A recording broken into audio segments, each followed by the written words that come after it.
বজ্রাঘাতে বিভিন্ন স্থানে 7 জনের মৃত্যু, বৃষ্টি অব্যাহত থাকলে হিট অ্যালার্ট শিথিল হওয়ার ইঙ্গিত আবহাওয়া অফিসের। তাপপ্রবাহে ঝুঁকিতে শিশু ও গর্ভবতী নারীরা, অসহ্য গরমে বাড়ছে হিট স্ট্রোক সহ ডায়রিয়ার প্রকোপ, সতর্ক থাকার পরামর্শ চিকিৎসকের।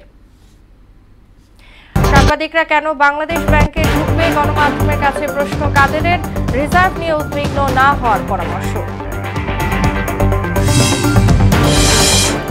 এবং প্রস্তুতি ছাড়াই ব্যাংক একীভূতকরণ ভালো সিদ্ধান্ত নয় বলছেন বিশেষজ্ঞরা, আর্থিক খাতে শৃঙ্খলা ফেরাতে 10 সুপারিশ।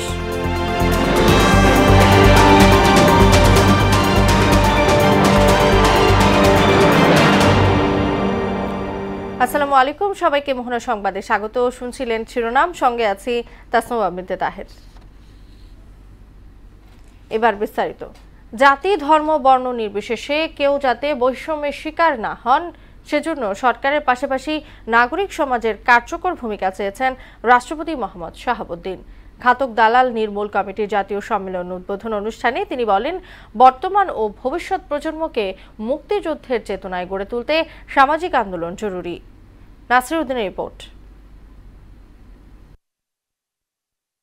1992 সালের 19 জানুয়ারি শহীদ জননী জাহানারা ইমামের নেতৃত্বে 101 জন কর্মী নিয়ে প্রতিষ্ঠা পায় 71-এর ঘাতক দালাল নির্মূল কমিটি, যার উদ্দেশ্য বাংলাদেশের স্বাধীনতা যুদ্ধের সময় সংঘটিত গণহত্যার বিচার চাওয়া।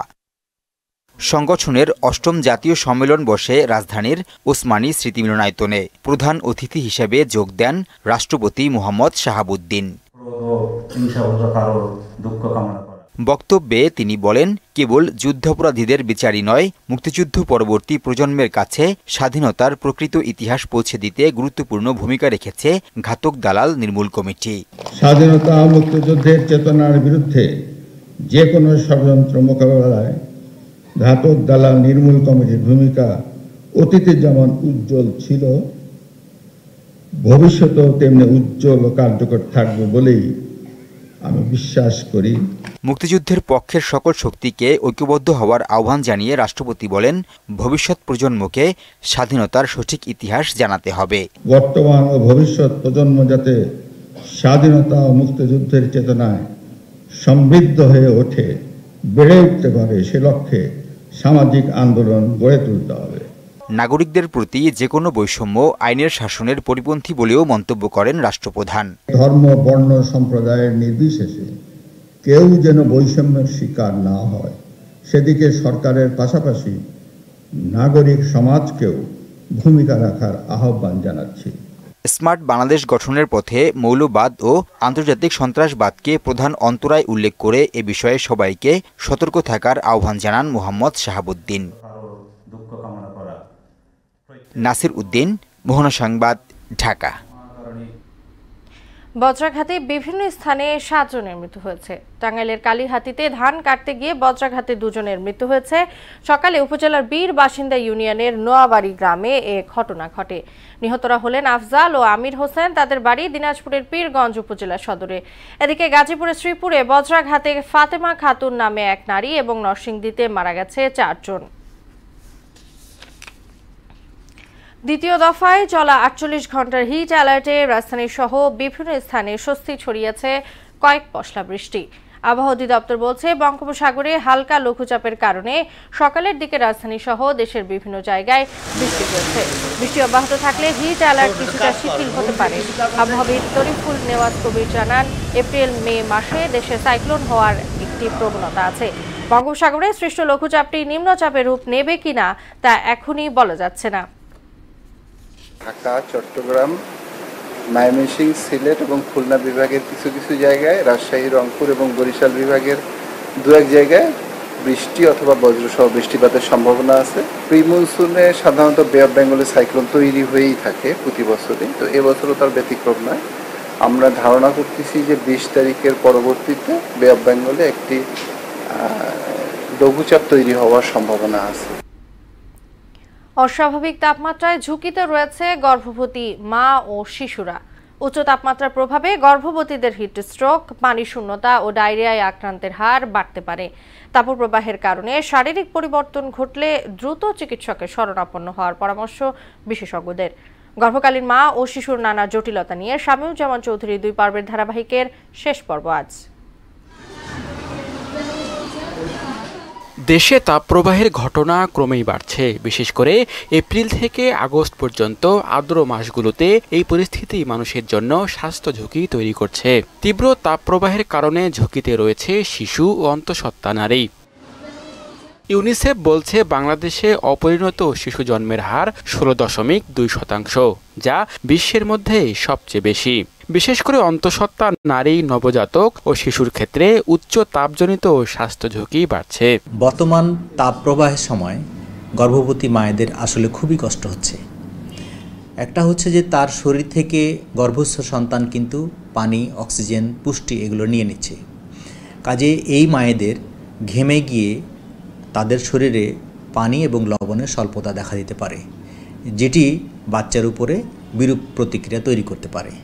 এই জন্য আমরা বলছি যে মায়েরা ঘন ঘন তরল জাতীয় খাবার খাবে, ঢিলে ঢালা সুতি পোশাক পরবে এবং আরামদায়ক স্থানে বসে কাজ করবে। তীব্র তাপপ্রবাহে গর্ভবতীদের শারীরিক পরিবর্তন দেখা দেয়। তবে জ্বর, সর্দি বা ইউরিন ইনফেকশন হলে গর্ভবতীদের এই সময়ে ভয় না পেয়ে সচেতন থাকার পরামর্শ চিকিৎসকদের। অতিরিক্ত গরমে ঘামতে ঘামতে তাদের সর্দি কাশি হচ্ছে। সর্দি কাশিটা খুবই কমন, সেই সাথে তারা অনেকে জ্বর নিয়ে আসতেছে। এবং খুব আশ্চর্যজনকভাবে একটা কথা সত্য যে এই জ্বরটা অনেক হাই ফিভারেও নিচ্ছে, যেমন 103-4-এ উঠে যাচ্ছে, সাথে সর্দি কাশি থাকছে। যেসব গর্ভবতী মা এই অতিরিক্ত তাপমাত্রায় এইসব সর্দি, জ্বর, কাশি বা ডায়রিয়া আক্রান্ত হচ্ছেন, তাদের আসলে খুব বেশি ঘাবড়ে যাওয়ার দরকার নেই। গর্ভবতী ও শিশুদের গরমকালে সুরক্ষিত রাখার পাশাপাশি কারো মধ্যে গুরুতর লক্ষণ দেখা গেলে তাকে দ্রুত স্বাস্থ্যকেন্দ্রে নিয়ে যাওয়ার পরামর্শ চিকিৎসকদের। অবশ্যই ডাক্তারের শরণাপন্ন হতে হবে, সঠিকভাবে চিকিৎসাটা নিতে হবে। শামীমুজ্জামান চৌধুরী, মোহনা সংবাদ, ঢাকা। রিজার্ভ নিয়ে উদ্বেগের কিছু নেই উল্লেখ করে বর্তমান পরিস্থিতিতে ডলারের দাম বৃদ্ধির প্রয়োজন ছিল বলে জানিয়েছেন আওয়ামী লীগ সাধারণ সম্পাদক ওবায়দুল কাদের। দুপুরে ধানমন্ডিতে আওয়ামী লীগ সভাপতির কার্যালয়ে এক সংবাদ সম্মেলনে এই কথা বলেন তিনি। জানানোর মতো সব বিষয় ওয়েবসাইটে আছে জানিয়ে সাংবাদিকরা কেন কেন্দ্রীয় ব্যাংকে ঢুকবে সে প্রশ্নও রাখেন ওবায়দুল কাদের। রেজা খানের রিপোর্ট।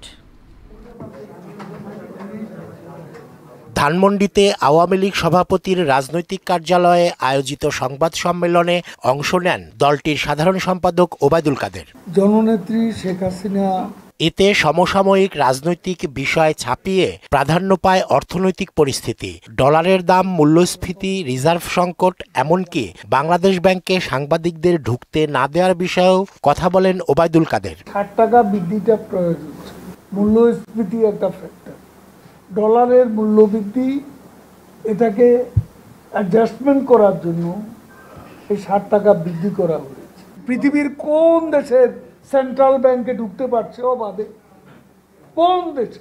বাকশাল নিয়ে মির্জা ফখরুল ইসলাম আলমগীরের সমালোচনার জবাবে তিনি বলেন, জিয়াউর রহমান বঙ্গবন্ধুর কাছে রীতিমতো আবেদন করে বাকশালের সদস্য হয়েছিলেন।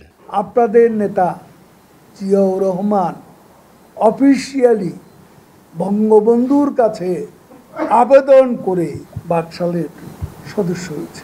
র্যাবের ওপর নিষেধাজ্ঞা তুলে নিতে মার্কিন সহকারী পররাষ্ট্রমন্ত্রী ডোনাল্ড লুর কাছে আবেদন জানানো হয়েছে, এমন প্রশ্নের কৌশলী জবাব দেন আওয়ামী লীগ সাধারণ সম্পাদক। তুলে নেবে এমন কথা বলেছেন কিনা? রিজা খান, মোহনা সংবাদ, ঢাকা।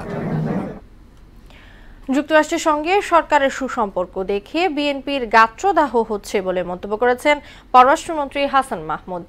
শেখ হাসিনার স্বদেশ প্রত্যাবর্তন দিবস উপলক্ষে চট্টগ্রামে এক আলোচনা সভায় কথা বলেন তিনি। বিএনপি দেশের উন্নয়ন বাধাগ্রস্ত করতে নানা ষড়যন্ত্র করছে অভিযোগ করে তাদের সব অপতৎপরতা রুখতে আওয়ামী লীগ নেতাকর্মীদের সতর্ক থাকার আহ্বান জানান পররাষ্ট্রমন্ত্রী। বিএনপি প্রতিদিন বিভিন্ন এমবেসিতে ঘুরে বেড়াতো আর দেন দরবার করতো নির্বাচনটা যাতে বন্ধ করা যায়।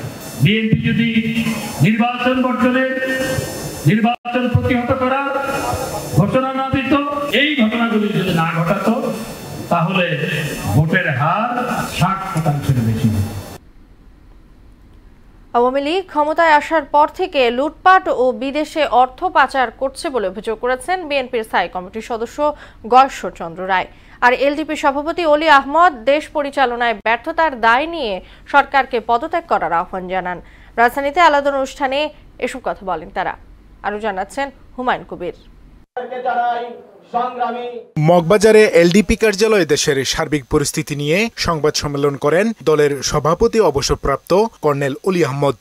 বিএনপির সরকার সুপরিকল্পিতভাবে আইনের শাসন ও বিচার বিভাগকে ধ্বংস করে 15 বছর ধরে বাকশালী কায়দায় দেশ পরিচালনা করছে বলে অভিযোগ করেন তিনি। সরকার সুপরিকল্পিতভাবে আইন আদালতগুলি ধ্বংস করে দিয়েছে, নিয়ন্ত্রণ করছে এবং দলীয় লোকদের মাধ্যমে পরিচালনা করছে। আইনের প্রয়োগ হচ্ছে অন্যায়ভাবে, শুধু বিরোধী দলের নেতাকর্মীদের হয়রানি ও মিথ্যা মামলা এবং সাজানো মামলার মাধ্যমে শাস্তি নিশ্চিত করার জন্য। অর্থনৈতিকভাবে, সামাজিকভাবে, বিচার ক্ষেত্রে, স্বাস্থ্য ক্ষেত্রে, শিক্ষা ক্ষেত্রে সকল জায়গায় তারা ফেল হয়েছে। টাকা লুটপাট হচ্ছে, সুতরাং তাদের পক্ষে সরকার পরিচালনা করা সম্ভব না। এদিকে নয়াপল্টনে একটি হোটেলে জিয়া মঞ্চের ঢাকা বিভাগীয় সম্মেলনে অংশ নেন বিএনপির স্থায়ী কমিটির সদস্য গয়েশ্বরচন্দ্র রায়। সরকারের নানা কর্মকাণ্ডের সমালোচনা করে তিনি বলেন, লুটপাট ও পাচারের মাধ্যমে দেশের অর্থনীতি ধ্বংস করে দিয়েছে সরকার। আজকে আওয়ামী লীগ ক্ষমতায় আসছে কেন? তারা বিজনেস পলিটিক্স, সে কারণেই তারা আজকে লুট করতেছে। আর এই লুটের টাকা ব্রিটিশের দেশে নিচ্ছে, এই ভারতে রেখে দেয় না। আর আমাদের বাংলাদেশের আজকে এই লুটেরা গোষ্ঠী, এই স্টিকলিয়া কোম্পানি তারা লুট করছে আর পাচার করছে। সরকার বিরোধী আন্দোলন আরো বেগবান করা হবে বলেও জানান তিনি। বর্তমান নেতৃত্ব, ভারপ্রাপ্ত চেয়ারম্যান তারেক রহমানকে যেন আমরা সঠিক কথাটা যেন বলি। হুমায়ুন কবির, মোহনা সংবাদ, ঢাকা। প্রস্তুতি ছাড়া ব্যাংক একীভূতকরণ মোটেও ভালো সিদ্ধান্ত নয় বলে মনে করেন বিশেষজ্ঞরা। তাদের মতে আর্থিক খাতের অস্থিরতার দায় বাংলাদেশ ব্যাংক এড়াতে পারে না। ব্যাংক একীভূতকরণ নিয়ে সিপিডি আয়োজিত ছায়া সংসদ বিতর্ক প্রতিযোগিতায় তারা এসব কথা বলেন। গ্রাহকের আস্থা ধরে রেখে আর্থিক খাতে শৃঙ্খলা ফেরাতে 10 দফা সুপারিশ করা হয়। ইমদাদুল হক খানের রিপোর্ট। ব্যাংক একীভূতকরণ নিয়ে ছায়া সংসদ বিতর্ক প্রতিযোগিতার আয়োজন করে ডিবেট ফর ডেমোক্রেসি। ব্যাংক একীভূতকরণ অর্থনীতিতে সুফল বয়ে আনবে শীর্ষক প্রস্তাবের পক্ষে বেগম বদরুন্নেছা সরকারি মহিলা কলেজ এবং বিপক্ষে তেজগাঁও কলেজের বিতার্কিকরা অংশ নেয়। ব্যাংকিং খাতে সুশাসনকে প্রতিষ্ঠিত করবেন। প্রধান অতিথির বক্তব্যে centre for policy dialogue CPD নির্বাহী পরিচালক ডক্টর ফাহমিদা খাতুন বলেন, ব্যাংকিং খাতের স্বাস্থ্য দুর্বল করার পেছনে কেন্দ্রীয় ব্যাংকের গাফিলতি ও রাজনৈতিক প্রভাব দায়ী। ব্যাংকিং খাত হচ্ছে অর্থনীতির একটা মূল চালিকা শক্তি। সামগ্রিকভাবে যে রাজনৈতিক প্রভাব এবং তার ফলে ব্যাংকিং খাতকে দেখভাল করার জন্য যে দায়িত্বপ্রাপ্ত প্রতিষ্ঠান কেন্দ্রীয় ব্যাংক, সেটি কিন্তু তার স্বাধীন সত্তা হারিয়ে ফেলেছে। সাংবাদিকদের কেন্দ্রীয় ব্যাংকে প্রবেশের নিষেধাজ্ঞার সমালোচনা করেন তিনি। ভুল তথ্যের ভিত্তিতে ভুল নীতিই থাকবে। আমি যদি দেখি যে আসলে আমার ঋণ খেলাপির পরিমাণ হচ্ছে 20%, অথচ আমি বলছি 10%, তাহলে তো আমার পুরো চিত্রটাই, আমার নিয়মের নীতিমালার পুরো চিত্রটাই, কিন্তু নীতিমালাটাই ভিন্ন ভিন্ন হবে। সভাপতির বক্তব্যে ডিবেট ফর ডেমোক্রেসির চেয়ারম্যান হাসান আহমেদ চৌধুরী কিরণ শৃঙ্খলা বজায় রেখে ব্যাংক একীভূতকরণের মাধ্যমে গ্রাহকদের আস্থা ধরে রাখতে 10 দফা সুপারিশ করেন। কূটনৈতিক তৎপরতার মাধ্যমে যারা বিদেশে অর্থ নিয়ে পালিয়ে গিয়েছে তাদেরকে আমাদের এই ডিপ্লোমেসির মাধ্যমে তাদেরকে বিদেশ থেকে ফিরিয়ে এনে বিশেষ ট্রাইব্যুনালের মুখোমুখি করে আমি বিচারের ব্যবস্থা করবার জন্য প্রথম সুপারিশ আপনাদের করে লুটপাট করেছে তাদেরকে চিহ্নিত করতে হবে। গণমাধ্যমের বন্ধুদেরকে তথ্য উপাত্ত সংগ্রহ করবার জন্য বাংলাদেশ ব্যাংক অচিরেই এই গণমাধ্যমকে তাদের প্রবেশাধিকার নিশ্চিত করে এবং সেই বিষয়ে তারা একটা সুস্পষ্ট একটা বিশ্লেষণ সবার সামনে হাজির করে। প্রতিযোগিতায় বেগম বদরুন্নেছা সরকারি মহিলা কলেজকে হারিয়ে বিজয়ী হয় তেজগাঁও কলেজের বিতার্কিকরা। ইমদাদুল হক খান, মোহনা সংবাদ, ঢাকা। বান্দরবানে কুকিচিন আর্মির নারী শাখার অন্যতম প্রধান সমন্বয়ক আকিম বোম এবং কেএনএফ সদস্য লাল সিয়াম লোমকে কারাগারে পাঠিয়েছে আদালত। দুপুরে 2 আসামিকে বান্দরবান সদর থানা থেকে চিফ জুডিশিয়াল ম্যাজিস্ট্রেট আদালতে হাজির করা হলে তাদের কারাগারে পাঠানোর নির্দেশ দেন বিচারক মোহাম্মদ নুরুল হক। বান্দরবানে থানচিতে সোনালী ও কৃষি ব্যাংক ডাকাতি, ম্যানেজারকে অপহরণ, পুলিশের অস্ত্র লুট, মসজিদে হামলার ঘটনায় শুক্রবার তাদের গ্রেফতার করে র‍্যাব 15। ঢাকার কাঁচা বাজারে সিটি টোলের নামে চাঁদাবাজি বন্ধ হলে দ্রব্যমূল্য নিয়ন্ত্রণে আনা সম্ভব বলে মনে করেন ঢাকা ৬ আসনের সংসদ সদস্য মোহাম্মদ সাইদ খোকন। সংসদ সদস্য নির্বাচিত হওয়ার পর থেকে সিটি টোলের নামে চাঁদাবাজি বন্ধের পক্ষে নিজের অবস্থানের কথাও জানান তিনি। জাতীয় প্রেস ক্লাবে এগিয়ে ছিল দক্ষিণ ঢাকা স্মৃতির পাতায় ফিরে দেখা শীর্ষক সভায় এসব কথা বলেন সাইদ খোকন। তার সময়কালে দক্ষিণ সিটি কর্পোরেশনের উন্নয়নমূলক কাজের ফিরিস্তি তুলে ধরেন তিনি। আমাদের সমস্ত কিছু কিন্তু বিফল হয়ে যায় যখন একটা লাঠি নিয়ে, একটা বাঁশি বাজিয়ে, একটা রিক্সা, একটা গাড়িকে থামিয়ে আপনার এই সিটি টোলের নামে চাঁদাবাজিটা করা হয়। আমি মনে করি সিটি কর্পোরেশন একটা জনকল্যাণে নিবেদিত একটা সেবামূলক সংস্থা, এটা কোনো বাণিজ্যিক প্রতিষ্ঠান নয়। খেলার খবর ক্রিকেট। টি-20 বিশ্বকাপ খেলতে বাংলাদেশ ক্রিকেট দল যুক্তরাষ্ট্রে পাড়ি জমালেও এখনো উন্মোচন হয়নি দলের নতুন জার্সি।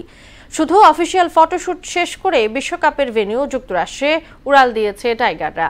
এ নিয়ে BCB cricket operations chairman Jalal Yunus গণমাধ্যমকে জানান, বোর্ড চেয়েছিল যুক্তরাষ্ট্র সিরিজের আগেই জার্সি উন্মোচন করতে, কিন্তু টেকনিক্যাল কিছু বাংলাদেশ দলের জার্সি উন্মোচনে কিছুটা সময় লাগছে। সপ্তাহখানেকের মধ্যেই বিষয়টি প্রকাশ্যে আসবে বলে জানান তিনি। আমাদেরও নিজস্ব একটা প্ল্যান ছিল, আমরা প্ল্যানটা করেছিলাম এভাবে, যেহেতু জাতীয় দল যাওয়ার আগে অনেক আমাদের খেলা ছিল, আপনারা জানেন যে সিরিজ চলছিল, ইউএসএ সিরিজ শুরু হওয়ার আগে এটা আমরা আপনাদের কাছে, হয়তো প্রতিটা অন্য দেশের নিজস্ব প্ল্যান থাকে, তারা সেভাবে দিয়েছে, আমাদেরও একটা নিজস্ব প্ল্যান ছিল, সেজন্য আমরা ওয়েট করছিলাম। তা আশা করি কিছুদিনের মধ্যে আপনারা দেখতে পাবেন, আমরা ওই জার্সিটা আনভেলও হবে, কিছু শুভেচ্ছা বাণীও থাকবে। ফুটবল। বার্সেলোনার সঙ্গে লিওনেল মেসির চুক্তির বিখ্যাত সেই ন্যাপকিন পেপার নিলামে বিক্রি হয়েছে $9,65,000 বা 11,29,00,000 টাকায়। শুক্রবার ব্রিটিশ নিলাম হাউস বোনহামসের ন্যাপকিন পেপারের ভিত্তি মূল্য ছিল $3 লাখ। যদিও ধারণার চেয়েও বেশি দামে বিক্রি হয় ন্যাপকিন পেপারটি। 13 বছর বয়সে মেসি এই ন্যাপকিন পেপারে বার্সেলোনার সঙ্গে চুক্তিবদ্ধ হয়েছিলেন। 2000 সালের সেপ্টেম্বরে ট্রায়ালের জন্য পরিবারের সঙ্গে বার্সেলোনায় যান মেসি। শেষ করব মোহনা সংবাদ, যাবার আগে সুনামগুলো জানিয়ে দিচ্ছি আরো একবার। বজ্রাঘাতে বিভিন্ন স্থানে 7 জনের মৃত্যু। বৃষ্টি অব্যাহত থাকলে হিট অ্যালার্ট শিথিল হওয়ার ইঙ্গিত আবহাওয়া অফিসের। তাপপ্রবাহে ঝুঁকিতে শিশু ও গর্ভবতী নারীরা। অসহ্য গরমে বাড়ছে হিট স্ট্রোক সহ ডায়রিয়ার প্রকোপ। সতর্ক থাকার পরামর্শ চিকিৎসকের। সাংবাদিকরা কেন বাংলাদেশ ব্যাংকে ঢুকে গণমাধ্যমের কাছে প্রশ্ন কাদেরের। রিজার্ভ নিয়ে উদ্বিগ্ন না হওয়ার পরামর্শ। এবং প্রস্তুতি ছাড়াই ব্যাংক একীভূতকরণ ভালো সিদ্ধান্ত নয় বলছেন বিশেষজ্ঞরা। আর্থিক খাতে শৃঙ্খলা ফেরাতে 10 সুপারিশ। এই ছিল মোহনা সংবাদে। পরবর্তী সংবাদ রাত 12টায়। এছাড়া মোহনার সবশেষ খবর জানতে ভিজিট করুন www.mohana.tv। সংবাদ দেখতে পারেন ফেসবুক ও ইউটিউবেও। এতক্ষণ সঙ্গে থাকার জন্য সবাইকে ধন্যবাদ।